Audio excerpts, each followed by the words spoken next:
Zippo Solid Brass, đồng nguyên khối.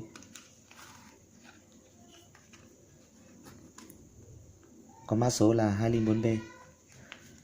Sản phẩm ở Tăng Shop đã được các nghệ nhân căn chỉnh và thay chốt rỗng để có tiếng kêu chuông đồng ngân vang.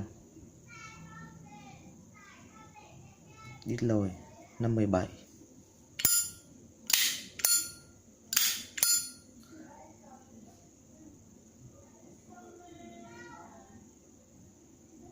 Vỏ vàng ruột vàng.